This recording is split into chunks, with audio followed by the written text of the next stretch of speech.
In this country, in the United States of America, I think it's impossible not to acknowledge that we as a society idolize the wealthy, that we as a nation have decided that our greatest cultural heroes are those who can make the most money. We have decided that our one last great common pursuit is the pursuit of profits. When taken to the extremes that Jack Welch did it, when it means firing 10% of your workers every year, when it means doing everything you can to pay as little taxes as possible, when it means shipping factories, whole factories overseas, so that all of a sudden in the Rust Belt, there's no good paying jobs, is that worth it? At what point does the pursuit of profits actually lose the plot? And suddenly we got real problems in this country that we're having to deal with. When we lionize the pursuit of wealth at every cost, at what point do we wake up and say, wait a sec, we've actually lost our society here. We've lost our country. And so joining us now is David Gellis. He is the author of The Man Who Broke Capitalism, How Jack Welch Gutted the Heartland and Crushed the Soul. Man, that is a brutal statement, crushing the soul of corporate America, and how he undid his legacy. So this is a very powerful book. I had the opportunity, David, to read the book over the weekend. Boy, you got into it real hard. I want to start at the top, though. Jack Welch, my opinion. I grew up with Jack Welch. I have a copy of his book that he wrote when he retired. It was autographed to me. I thought he was a superstar. He's the first real celebrity CEO. So let's start with the basics. Why Jack, and why were you the person to write this book? Sure. Well, Anthony, thanks so much for having me. I'm so excited to have this conversation with you because you're one of these people who I know grew up with Welch sort of very much top of mind as you came up in the business world. So why Jack Welch? Well, he was, as you say, the first celebrity CEO, the most influential CEO at the most influential company for the last 2 decades of the 20th century. And he personally groomed, as you know, more CEOs who went on to run other major American companies than any other CEO in history, really. So it was not only the influence he had at GE during his 20 years running the place and turning it into what literally became the most valuable company in the world, but it was also his influence on so much of the economy beyond GE, the other companies, the other CEOs, and hey, we'll get into it, the rules and regulations and expectations about how companies behave. You know, I read The GE Way. I read Larry Bossidy's book. These are all the, acolytes, people that were around Jack. Obviously, Bob Nardelli wrote a book. You write about all of these colorful figures, but I want you to set the scene for our younger viewers and listeners. Describe the real magnitude and influence of General Electric. What it was like in the global situation. Like you said, I grew up with him, so anytime I saw him in Fortune magazine, I had to read about him. If he was in Business Week, I had to read about him. They called him Neutron Jack when he first got started, so you talk about that as well. Set the scene for what this was at its time, General Electric. Yeah, well, I'll start even before Jack takes over the company in 1981. It's hard to overstate how influential General Electric was to really the American industrial economic story of the 20th century. This is the company that made or introduced or popularized everything from the toaster to the television to the refrigerator to the radio to the nuclear power plant to the jet engine. This was the company that single-handedly pulled America into the 20th century and essentially provided the framework, the foundation for the middle class. And so against that backdrop, this already supremely influential company that also had a history of essentially creating management structures, organizational structures, redefining how it is that large corporations organize their people and promoted talent. In walks this man, Jack Welch, in 1981 into the C-suite with an absolutely different vision of how he's going to run this company from the way it had been run for the decades before. Out was this vision that was defined by the golden age of capitalism and men like his successor, Red Jones, the people who ran companies like IBM and Xerox, these benevolent sort of post-war employers. And out goes that vision of really taking care of their employees, of striking a balance with all stakeholders and taking care of communities and supply chains. And Jack Welch arrives on the job with a single-minded mission of making GE the most valuable company in the world, of putting shareholders first, and doing whatever he needs to do to make as much money as possible. And now you can argue that's the right thing to do, but the consequences of how he ran the company with that single-minded vision in mind are still with us today. Very well said. In the 1970s, a critical time for the U.S., we had, we may be going back to the 70s. We'll talk about that in a second. We've had some stagflation. We had high inflation, but high unemployment. Literally a catastrophe going on for the U.S. in the 70s as it related to the economy. We had this emergence of conservative economists like Milton Friedman. Friedman was a ruthless capitalist. He held the view that companies should be maximizing profits at all costs. Talk us through that time. You cover it in the book brilliantly. How did the Friedman doctrine emerge as an intellectual force in the West, and how did it affect Jack Welch and General Electric? Yeah, well, I love it when my interviewers are so well versed in their history. And here's the deal: in those post-war years, the government, obviously, thanks largely to Keynesianism, had a strong hand in the design of the economy. There were more rules and regulations, certainly, than there are today. They were taking regulators were taking a stronger hand in sort of shaping and setting guardrails around how companies could operate. There was an intellectual backlash to that situation that began in the 1970s. You mentioned Friedman. Men like Friedrich Hayek at the Mont Pelerin School on the other side of the pond were a part of this too. And they began to question the degree to which governments ought to be meddling in the free market and the degree to which large corporations should stop thinking about all these other things like suppliers and taxes and supply chains and instead focus exclusively on making money. But that was an intellectual exercise for a decade. You know, Milton Friedman wrote those famous words: the social responsibility of a business is to maximize its profits, in the New York Times Magazine in 1971, a full decade before Welch came over. But it was only when Jack Welch took over in 1981 that someone came to a corner office with a company that had the power, the clout, and the scale to make good on those ambitions, that we actually saw what it looked like in practice. And that begins the real revolution that Welch unleashes over the next 20 years. I was struck by the balance between the shareholder and the stakeholder. And we seem to go back and forth culturally between the shareholder and the stakeholder. Was Welch's focus on the shareholder the main transformation at that time? I think a lot of it certainly boils down to it. We can talk about the tactics he used, but yeah, I do believe that this era of shareholder primacy, he was really the first mainstream CEO of a big multinational corporation to put that ethos at the absolute center of so many of his decision-making processes. Now, how did that play out? That played out in things like his relentless campaign of downsizing.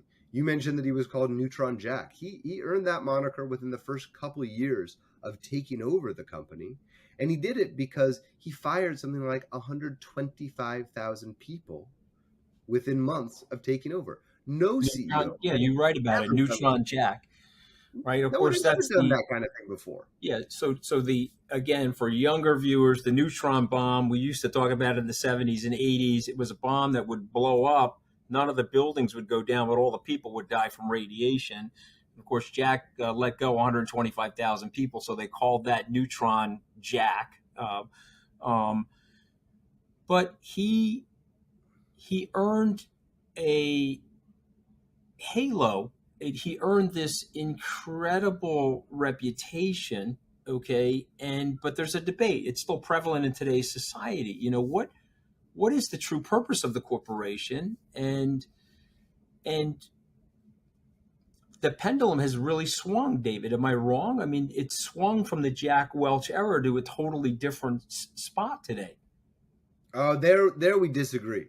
I think we may see the glimmers of a transformation, but I make the case that we are still very much living in Jack Welch's world. If Okay. you look at the way companies responded just over the last couple of years, 2.5 years during the pandemic, we time and again have seen them put shareholders first, before workers, before communities, before the government, before the environment. And now, listen, the labor market, strangely, the weirdest thing that has happened, and I'm going to talk about this in the afterword of my book when the paperback edition comes out next year. The pandemic actually turned the labor market, as we all know, upside down.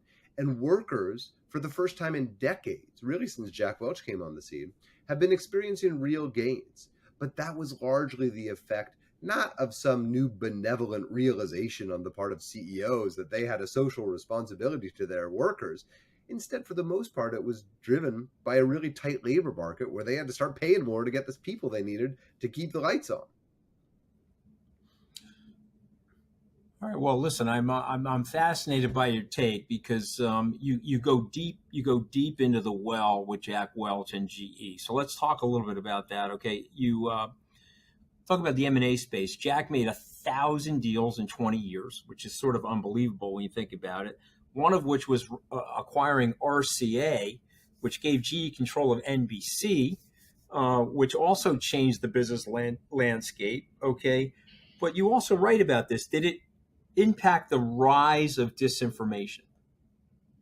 Yeah, this is one of the most sort of amazing threads I found. And the disinformation piece, you can see glimmers of it during his tenure as CEO. But I really make the case that the most powerful bit of disinformation that Jack Welch engaged in actually came in his retirement. In 2012, and you can appreciate that from your time in the administration, Anthony, the Bureau of Labor Statistics put out its monthly jobs report on a Friday. This is October 2012. President Obama was up for re-election just a month later, and the numbers were good. For the first time, I think we saw real job gains since the financial crisis, and the economy was looking really good. Jack Welch couldn't believe it, and so he took to Twitter and accused the Obama administration, the Bureau of Labor and Statistics, of fabricating, of falsifying those job numbers to benefit the president politically. It unleashed a font, an absolute torrent of disinformation. Well, he also Right-wing went on commentary. CNBC. He also went on CNBC, and they interviewed him related to this. Absolutely, right? And he went on Anderson Cooper. He went everywhere. Everyone started talking about this, but there was zero truth to it. It was one of these suppositions, right? Like it didn't feel right to him, so he put it out there, and all of a sudden, it's very hard to put the genie back in the bottle once a lie is out there. And it went viral, and your former boss, Donald Trump, picked it up and said, the Obama administration was quote unquote monkeying around with the numbers. And it went on and on and on. And this was happening, of course, right, as former President Trump, then just Mr. Trump, was promoting his birtherism campaign, another absolute, font of disinformation that endures to this day. And so, yeah, these two men, who, by the way, were friends and business partners for decades, they absolutely contributed to some of the early disinformation. Reminded me, this is a decade ago, that still, of course, is with us today. Was dying to, when I finished the book, I was dying to ask you this question. No one knows the answer, but I would love your take. Yeah. Is Jack Welch? Did he create that culture? Was he a part of that culture and responding to that culture? If Jack Welch was the CEO of General Electric today, Would he have handled himself differently pursuant to today's culture? What's your take on that?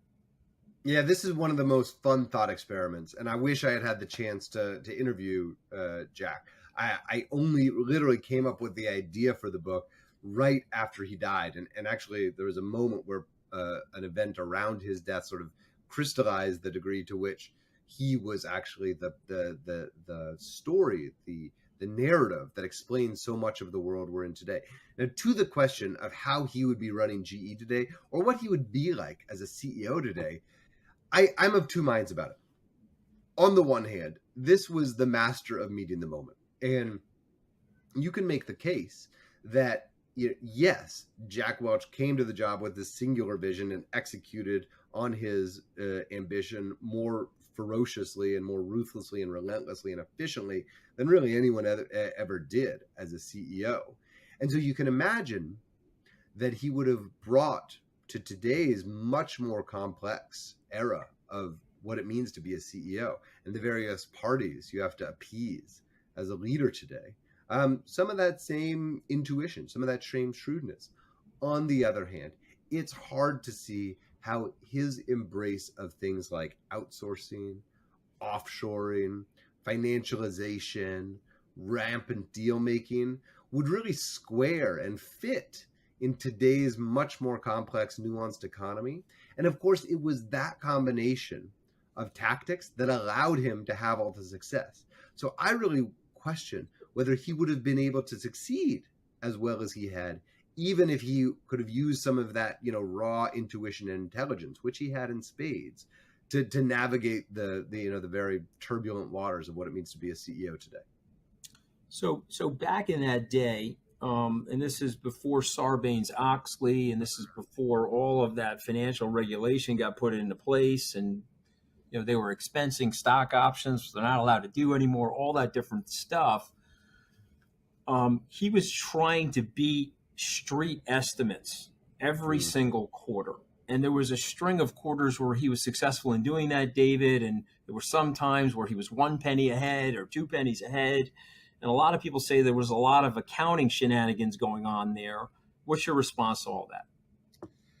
Yeah, as you mentioned, it was before Sarbox, so we will, I think, never know the details of what was inside, what was going on inside GE and specifically GE Capital during that epic run from sort of the early 90s right until his retirement in 2001. Here's what we can say, though.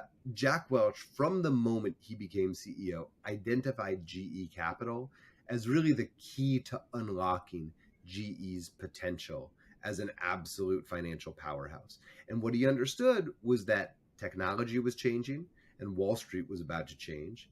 He understood that it was easier to make money with money than it was to make money by, say, building a refrigerator in Kentucky. And he understood that he had the opportunity to create inside GE what was effectively an unregulated bank. And he made good on all those ambitions. And so by the time of his retirement, GE Capital, which started as essentially, a small financing arm, helping customers amortize the price of a big appliance or helping small companies pay off a large power plant or a large piece of equipment over the course of many months or years, he turned that into this absolute hydra-headed financial arm that had everything from Thai auto loans to satellite leasing corporations to high interest credit card operations. And ultimately, it got so bad that as Jeff Immelt chased profits with GE Capital in the years after Welch retired, Jeff Immelt in 2005 buys WMC, one of the country's largest provider of subprime mortgages. So then when the financial crisis hit, who's holding one of the largest brackets of subprime? It's GE. And that just explains the degree to which the finance arm absolutely went out of control. And just lastly, I will point out, because I know you asked about earnings. Yeah, during the 90s especially, it was GE Capital that allowed Jack and his team to manage those earnings so smoothly. Now, Jack always denied that they managed earnings, but people like Gary Wendt, who actually ran GE Capital, he acknowledged on the record at the time that of course they did it. That's exactly what they were doing with it. So you're a fascinating guy. Okay, you've got a great writing style. You said something at the beginning of the book that caught all of us, my production team, me. The first sentence is the book is about society and their heroes. What The you mean? case I'm Yeah, I'm going to acknowledge, Anthony, for those of us who are viewing this, but for listeners, behind you there's like a picture of Superman in front of the American flag, and we got a picture of Muhammad Ali, and that to me is just a part of the same conversation, because the question I ask in the very first pages of the book is, who do we hold up as our heroes? And in this country, in the United States of America, I think it's impossible not to acknowledge that we as a society idolize the wealthy, that we as a nation have decided that our greatest cultural heroes are those who can make the most money. And some of that goes right back to the founding of this country, right? There is Adam Smith, there is de Tocqueville at the roots of this conversation. And we have to also acknowledge that we are a melting pot and we do not have a shared religion in common. We are, by definition, a country that has been thrown together. And so it seems to me that we have decided that our one last great common pursuit is the pursuit of profits.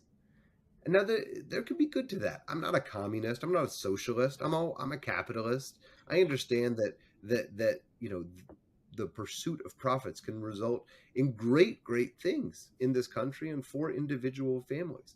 But at what cost? When taken to the extremes that Jack Welch did it, when it means firing 10% of your workers every year, when it means doing everything you can to pay as little taxes as possible, so municipalities don't have the money to pave their roads and pay for their schools, when it means shipping factories, whole factories, not just the jobs, but the factories themselves overseas, so that all of a sudden in the Rust Belt, there's no good paying jobs.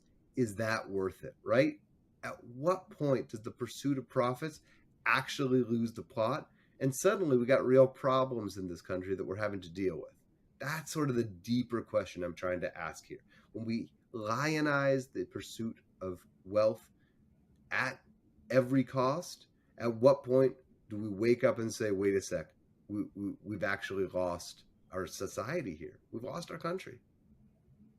It's interesting because there's a book called American Amnesia, which is addressing your topic, which is basically we found our best way for the middle class, our best way for America, where there was an intersection between the corporate community, the small business community, and American government, and there was a noblesse oblige, if you will, for Americans that were doing well. There was an idea that they were going to figure out a way to pay workers more. They were going to figure out a way to holistically look at the social contract. Henry Ford once said, I'm going to make sure that I pay my workers enough so that they can afford the cars that they're producing.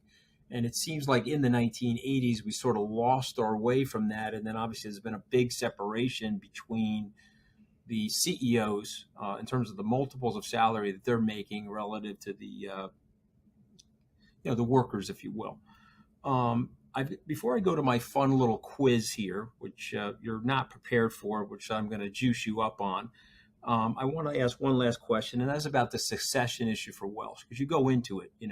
What do you think of Jeff Immelt? I'll fully disclose he's a personal friend of mine. I like Jeff a great deal. I didn't want to say that to you though to varnish anything you were going to say, but what did you think of what he did there? Should Nardelli have been the person? What do you think happened there? And do you think it was a success? And I think he Yeah. put Jeff in a very tough spot, by the way. Well, listen. A lot of people like Jeff because Jeff is an amicable guy, and that was one of the reasons why I think he was tapped to be Jack's successor. I think anyone who followed Jack was going to have a really hard run. Let's remember what Jeff Immelt's second day on the job was. It was September 11th, 2001. And the world changed under his feet real fast. And within years, you had the collapse of Enron, Tyco, You had the arrival of Sarbanes-Oxley. And so the world in which Jack Welch created the GE that became the most valuable company in the world simply didn't exist within days of Jeff taking over. Now, Jeff and I went back and forth about this a lot in our extensive interview for the book, and subsequently we've had it out in an exchange on LinkedIn. He makes the case that he really tried to, turn the page and create a different GE. I look at all of his decisions and it looks like a heck of a lot of more of the same to me. Now, he had an opportunity, and he acknowledged that in his interview with me. He had an opportunity. There were two. There was one at 9/11 and another in the financial crisis, to take those moments and really fundamentally uproot GE Capital, to really reassess what GE could be and how it could succeed in the 21st century. And what he said to me, he used this one word which I'll never forget. He said it was so seductive. The allure of hitting earnings just one more time. He didn't want to be the guy to miss after Jack had hit for almost 80 quarters in a row. And so they turned to GE Capital one more time for a good earnings report. They kept making those deals. They kept trying to find ways, to repeat the Jack Welch playbook of success. And ultimately, it, of course, doomed GE, which is now being broken up into 3 separate companies.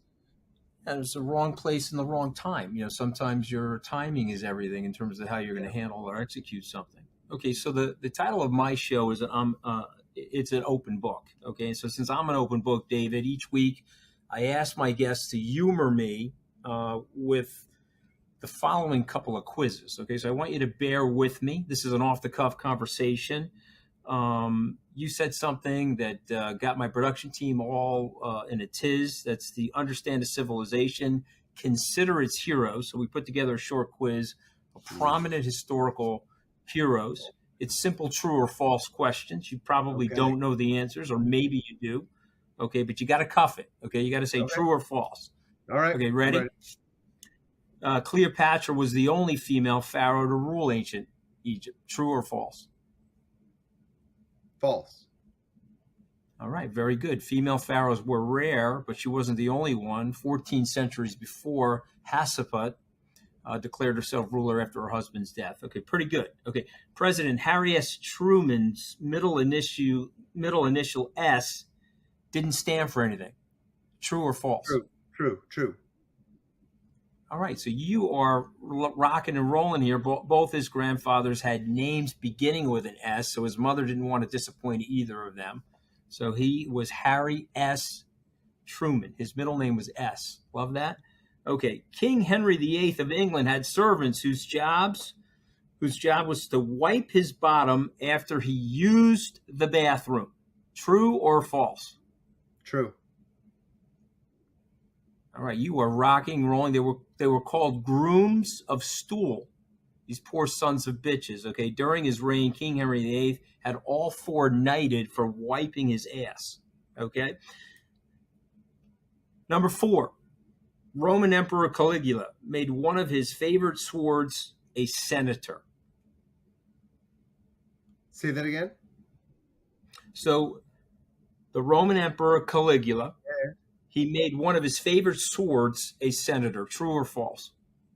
Made it a senator? Yes. I'll go true. Okay. All right. So I got you there. See, that I had to spin you there. Okay. Because Caligula actually made one of his favorite horses a senator. The sword was an inanimate object, but he was a crazy bastard. Okay. Number 5, Queen Elizabeth II was a professional dressage writer before becoming the Queen of the United Kingdom. False. Okay, you are right. But let me tell you something interesting about her. When she turned 18, she insisted on joining the army and trained as a truck driver and a mechanic. And if you remember, her uncle was the King of England, or was going to be the King of England. Her father got the job after he abdicated. So she was not expecting to be queen, yet she's had this amazing 70-year run. Number 6, Ben Franklin loved farting so much that he wrote an essay about it. Absolutely true. I know this for a fact. Okay, yeah. And so it actually became a pamphlet. It was a best-selling book. It was one of his best writings. I love the book. I actually have a coffee mug inspired by it. Ben Franklin once sent a letter, now entitled Fart Proudly, Yes. to the Royal Academy of Brussels. They were horrified, but he enjoyed farting. And you may remember this from Walter Isaacson's book. We had no money, the Continental Congress, and so they were over there trying to get support from the French, and John Adams and him were sleeping in the same bed, and Franklin farted so much that Adams had to open the window and caught cold, almost pneumonia, and died as a result of Franklin's farting. Okay, number seven. Apocryphal, Anthony, excuse me. My very first job was turning Walter Isaacson's book into a museum exhibition. So I know my Benjamin Franklin. Okay, so there you go. The Adams and Franklin exchange, unfortunately, was a little transposed. Adam insisted that the windows be closed because he didn't want it to be so cold. And Franklin is the one who insisted that there you go. windows open because it was better for respiratory health. You got it better than me, but I read the book, but I've obviously misremembered it. But I will tell you this: it was a fun book. Number 7. After Van Gogh died, the innkeeper where he was staying sold one of his paintings for $1,500. False. Okay, you were right again. Van Gogh died. The innkeeper sold both paintings for $10 because they thought they were useless due to quote-unquote deterioration. All right, ready?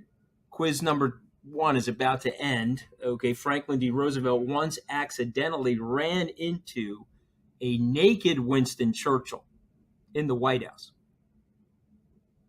True. That is totally true. When Roosevelt apologized, Churchill said the Prime Minister of Great Britain has nothing to hide from the President of the United States. Churchill later recalled the incident for King George VI, of course, Queen Elizabeth's dad, saying, "Sir, I believe I'm the only man in the world to have received the head of a nation naked." Okay, we got one last quiz for you, and I'm going to let you go.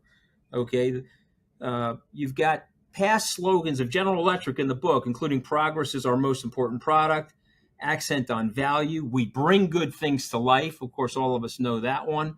So how well do you know some of these other famous slogans and taglines, David? I'm going to read them out. Give me your best guess where they might be from. Okay? Mm-hmm. You ready? Yep. The original, if your grandfather hadn't worn it, you wouldn't exist. The original. If your grandfather hadn't worn it, you wouldn't exist. All right, I'm going to give you that one. It's Old Spice. Old Spice. Good. You see that? It was attracting your grandmother. Look at that. Okay. I was thinking condoms, but then the condoms wouldn't have worked. Yeah, no, that wouldn't be the right one, but that's a good thought by you dirty-minded individual. Very good thought. Okay, number 2, the juice is loose. The juice is loose. Juicy fruit. Okay, you're close on that. It's Starburst, the candy Starburst. Right. Okay, all right, this is one that I would remember because of my age, but perhaps you would not. Quality never goes out of style. God. I don't know, like Marshall. No, that's Levi's jeans. That's Levi's jeans. Okay, this is a political one. Feel the burn. Feel the burn. Oh God. Was that like Howard? All right, Dean? so that's from Bernie Sanders. Burn. Right, this one you should be able to get. This is related to junk food. Bet you can't just eat one. Just eat one. The Pringles? Yeah, close. Lay's potato chips. Very good. Okay. The bane of your foot's existence. The bane of your foot's existence. It's a weird one. The bane of your foot's existence? Yeah. Like, it's actually from Lego. That was actually from Lego. So that's a throw off there. All right. Okay. So this one, I should know this one. So natural, no one can tell. Like hair stuff. Just for men. Just for men. Of course, I'm not Rudy Giuliani. I actually pay a union colorist to do my hair. Okay. I'm not going to let it drip down the side of my face. David, thank you for being a good sport. One more time, the book is The The Man Who Broke Capitalism, How Jack Welch Gutted the Heartland and Crushed the Soul of Corporate America, and How to Undo His Legacy. It is a phenomenal book. It's a brilliant read. I want everybody to go out and buy it, and I'm looking forward to the afterword in your paperback as well. But you were one hell of a book, and kudos to you, sir. Thanks so much, Anthony. Great to hear you. So my next guest on Open Book is Morgan Housel, international best-selling author. He's a partner at the Collaborative Fund, and he's a brilliant guy. And I told him backstage, I'm actually flattered that he's still coming on my podcast. So I want to say thank you, because you are a big deal now. Okay. Always for you, Anthony. Always. And let me tell you something. This book, same as ever, timeless lessons on risk, opportunity, and living a good life. What a companion book to the psychology of money. And I just want to remind my listeners, I got an advanced copy from your publisher of Psychology of Money, read the whole thing. I said, my God, this is unbelievable. This is going to be a bestseller. And it was. Okay. I don't know how many books you sold, but it had to be in the hundreds of thousands, if not a million. This new book, not to brag, just crossed 4.5 million. Mazel, I mean, that is phenomenal. You know what? I hope it goes to 10 million. I give it out to people. I give it out to people for gifts.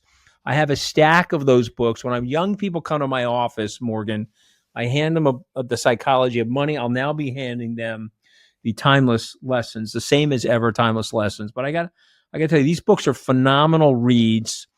And every time I talk to you, or I listen to you, or you're writing something, I'm learning something.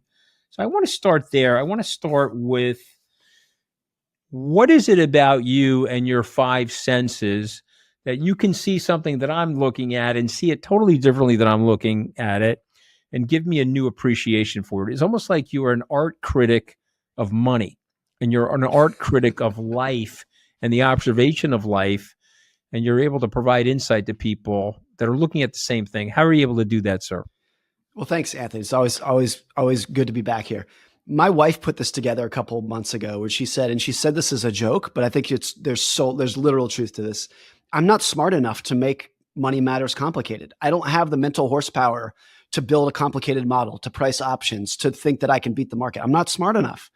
But because of that, I tend to focus on stories. That's as high as my mental horsepower goes, is focusing on a good story. There's also a point here that I've been a financial writer for 17 years, and you can only survive as a writer and keep people's attention for that long if you are focusing on stories.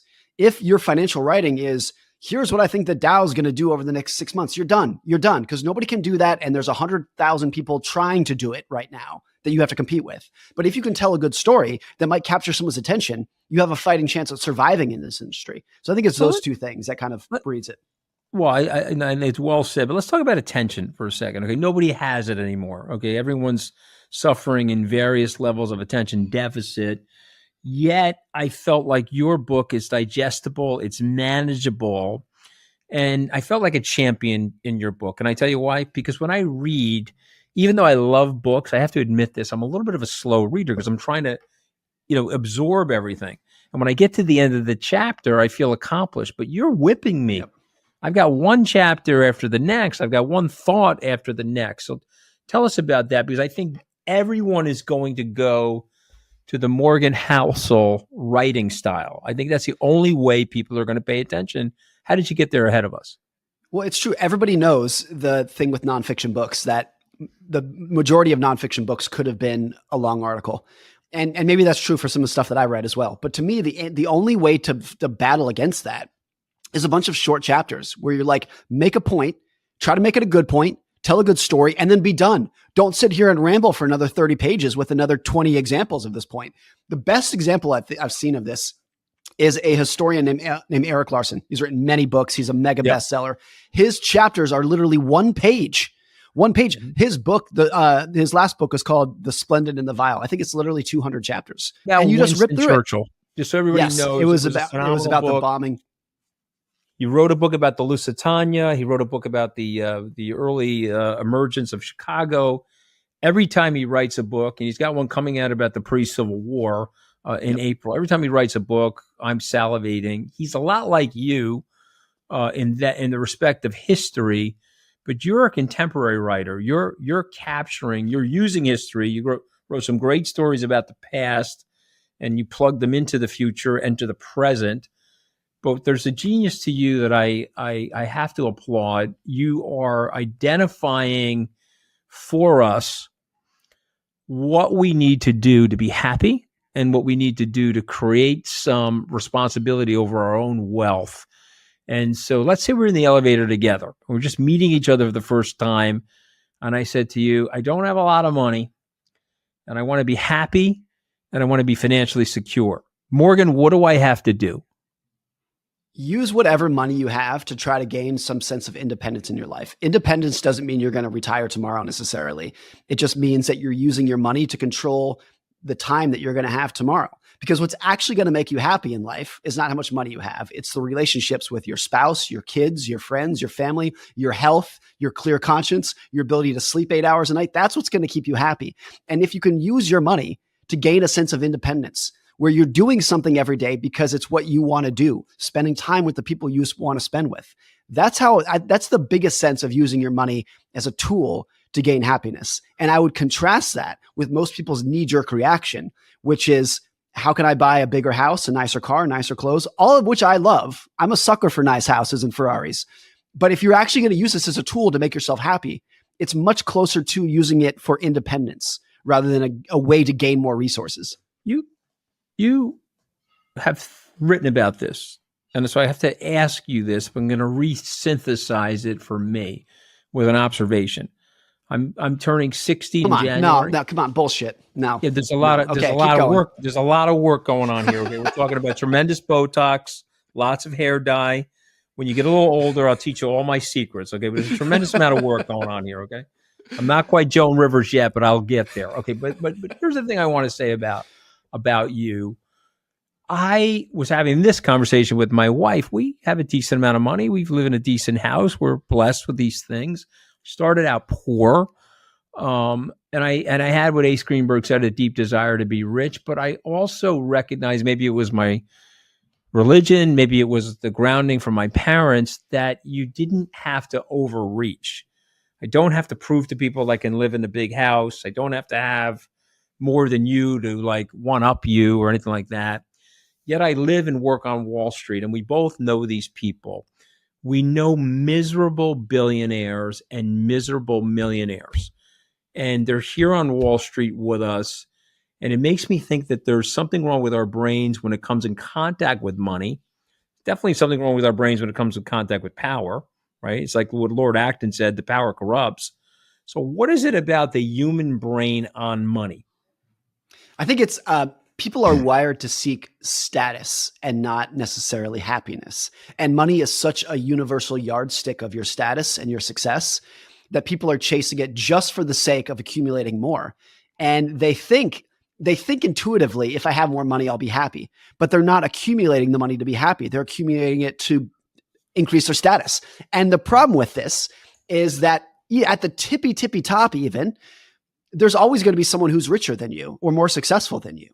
And, you can think, there are people who are worth $100 billion and they are ranked number 10 or number 15 on the list. There's probably some of those people who are thinking about, how did this guy get even richer than I am? There's no limit to that.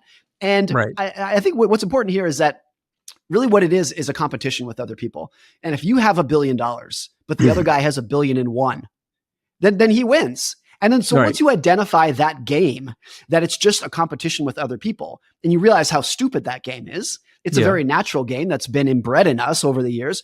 But then if you're thinking about like, look, I just want to use this as a tool to live a better life. How can I use it to spend more time with my family? How can I use it to help my community, give some of it away, and have some nice toys for myself, but they're toys that I enjoy rather than toys that are going to show off to other people how successful I am.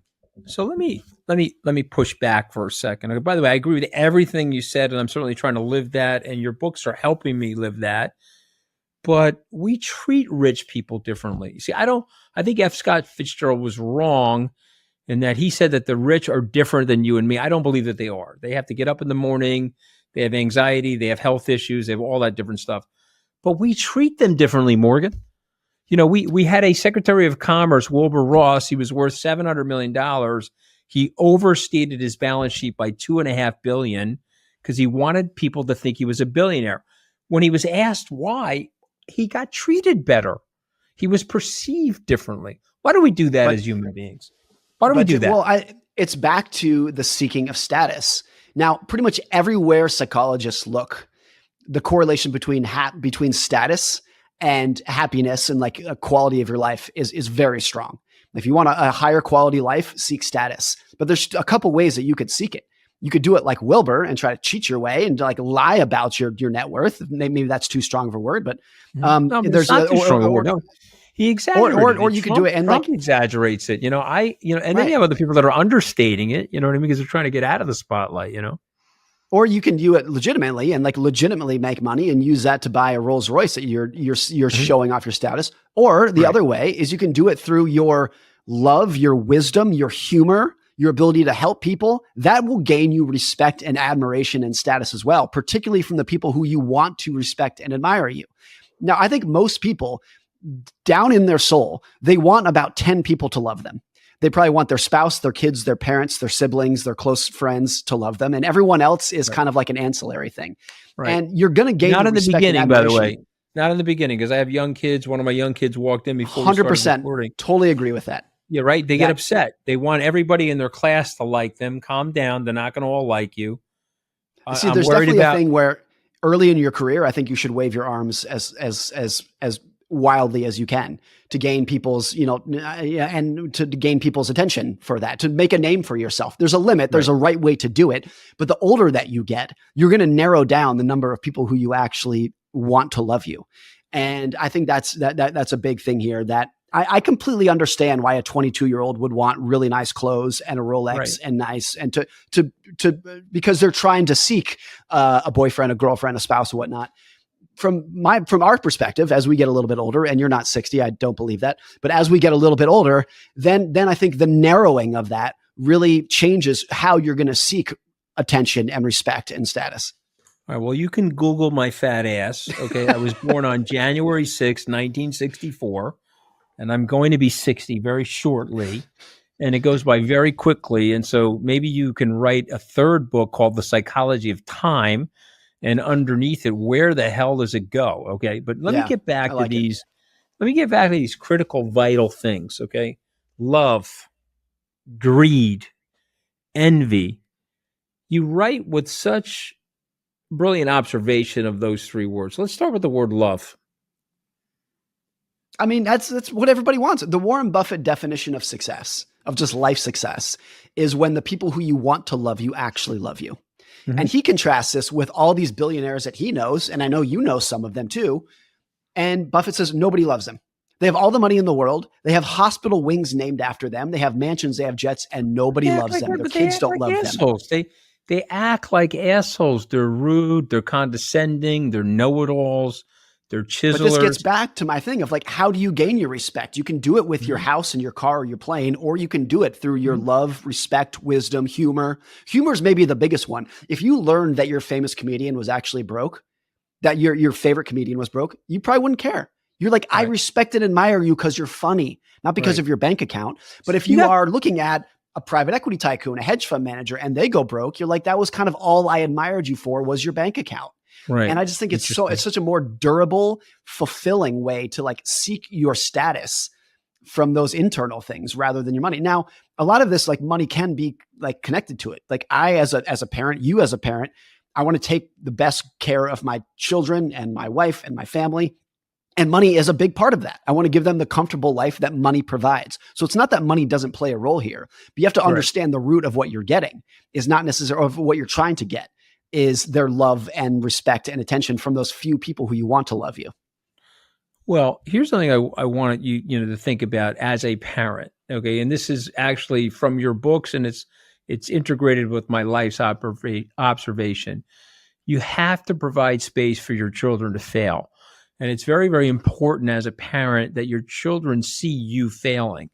A lot of this has been accidental for me. Of course, when I got blasted from the White House, it was a very public failure, but it had this weird effect on my kids, Morgan. It allows them to see, wow, their dad, who they, because your kids look at you differently. Like I watch these billionaires and they try to tell their kids they do everything perfectly and their life is going up in a 45-degree straight line. I read these memoirs, and the memoirs of perfect thinking and perfect life and perfect career ascent, and you're not providing any space for the imperfection of life for your children, and you're casting this weird shadow over them, and they all end up in like mental trauma units. You know what I mean? I mean, it's important for me to show my kids, hey, I'm vulnerable, I'm weak, I make stupid decisions. It's important because your kids are going to learn about that anyways. I think every child views their parents as like a superhero because they are to them. They provide everything. Yes, to understand how. Andy. I'm sorry. Yeah, go ahead. I apologize. I'm sorry. Please. No, you're smarter than me.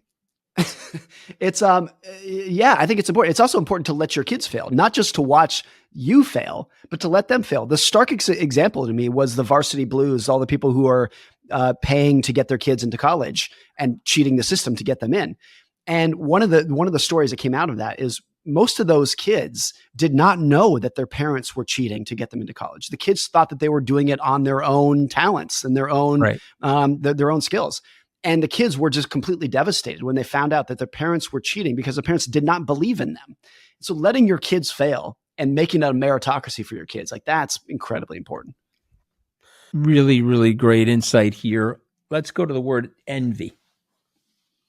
Envy, of course, this is the Charlie Munger thing. It's like it's the worst of the sins because you can't have any fun with it. The other sins of like gluttony and whatnot, at least you're having fun doing them. Envy is just, I think there's a big difference between admiring someone's skills and saying, I want that for myself, and envy. And I think the difference is when I admire your skills and I say, I want to be more like that, it's a positive thing. Envy is, I'm jealous of you, so I hope you fail. It has nothing to do with boosting myself. It's just pulling other people down. I think it's always a case of when there is some sort of inequality in the world, whether it's wealth inequality, racial inequality, whatever it is, there's two ways to go about it. You can promote the underdog or you can denigrate the person who's ahead. And like sometimes it seems like you're getting to the same spot, but it's a very different way of getting there. And it's the same thing with looking at other people's success. You can admire that and try to chase it, or you can envy it and try to tear it down. And there's actually a lot of the latter in the world. You see this quite a bit with like the schadenfreude on social media when people fail.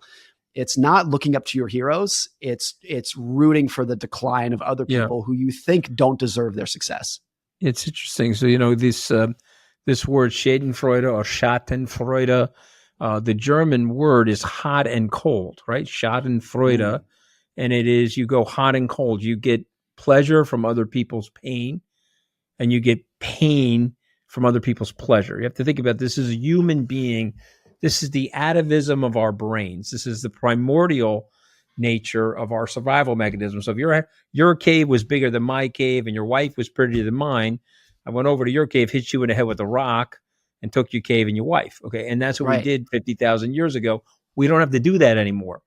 Okay. And so it's so much just like viewing everything as a competition. Everything is a competition. That's all evolution. It's just a competition for resources.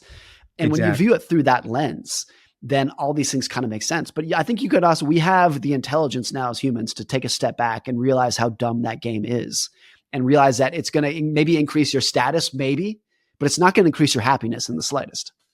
We have to override that. Okay. So unfortunately, because these are short podcasts and you are a brilliant guy, and I could talk to you all day.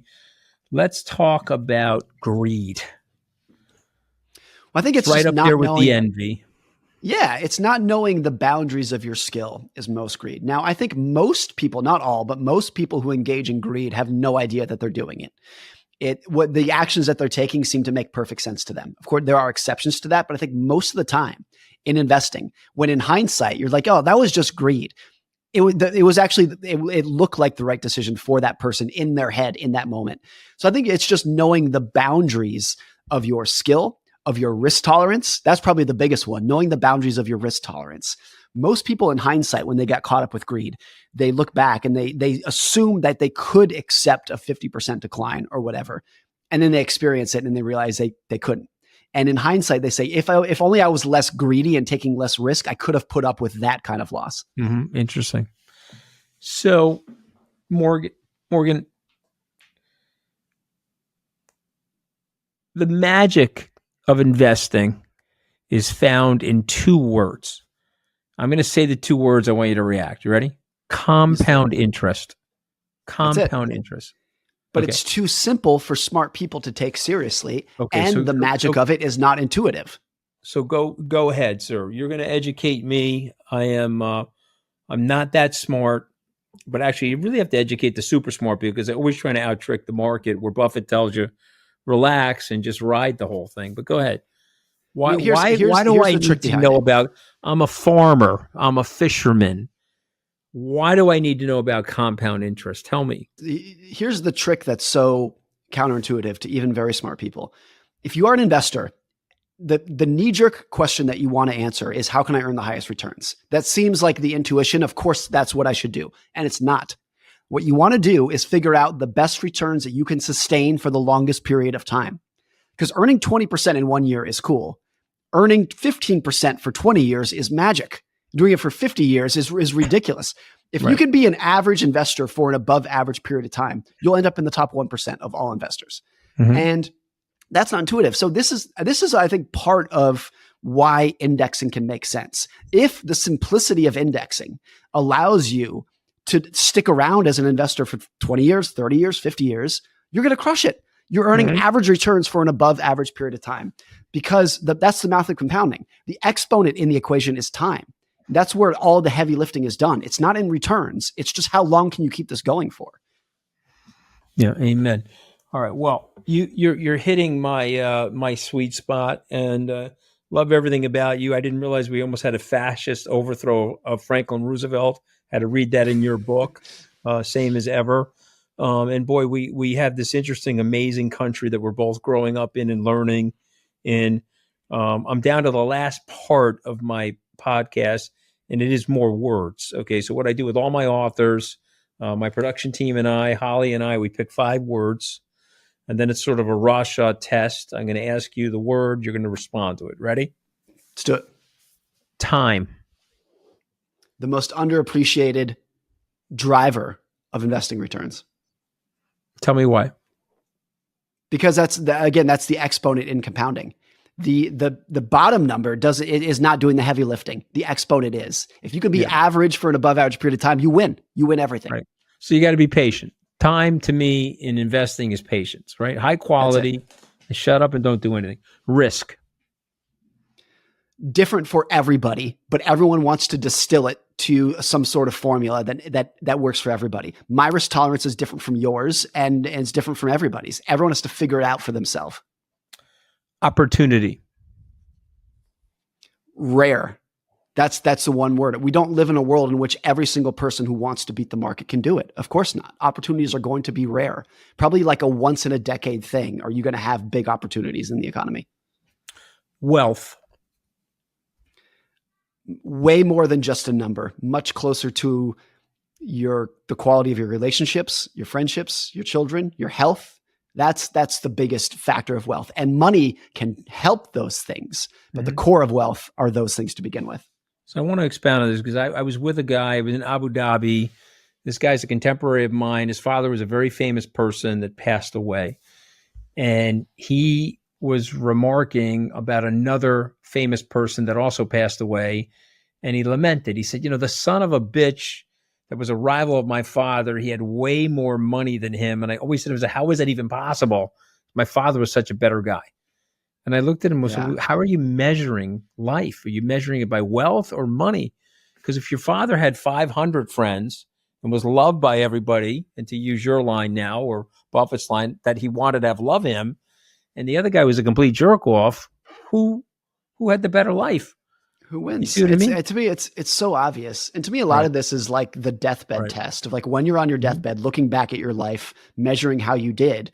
What are you going to measure? Are you going to measure your net worth, or the quality of people standing around your bed, whispering, "Thank you, I love you," into your ear? It's so obvious what's going to matter more. Life. We're so lucky to be getting to live this. Not just because everyone, me, you, everyone knows people whose lives were cut short, but just like the cosmic thing of like, what are the odds that we would live on the only planet that we have found so far that have life, and we can be this species that gets to think and communicate and share stories. Like, I guess the one word I would summarize that for life is just fortunate. Well, if Mark Twain and Malcolm Gladwell and H.L. Mencken got together and they had a baby, it would be Morgan Housel. Okay, you got it all, baby. Okay, I'll take it. I'll take it. You're smart, you're witty, you're observant, and you're teaching a great many of us so many great lessons about life. We want another book already, though, Hassel. So when are we getting another book? I'm working on it now. Let's say 2.5 years is when you'll get it. Okay. Books are all right. hard. I'm setting the timer. I'm setting the timer in my house. Okay. I'll be back. And then in theory, you'll be 61 and I'll tell you it's bullshit and we'll do this again. When that bell rings in 30 months, I expect you to be right here. Okay. On Open Book. Thank you so much. Have an awesome holiday. And it's a real honor to have you on our show. Appreciate it. Thanks.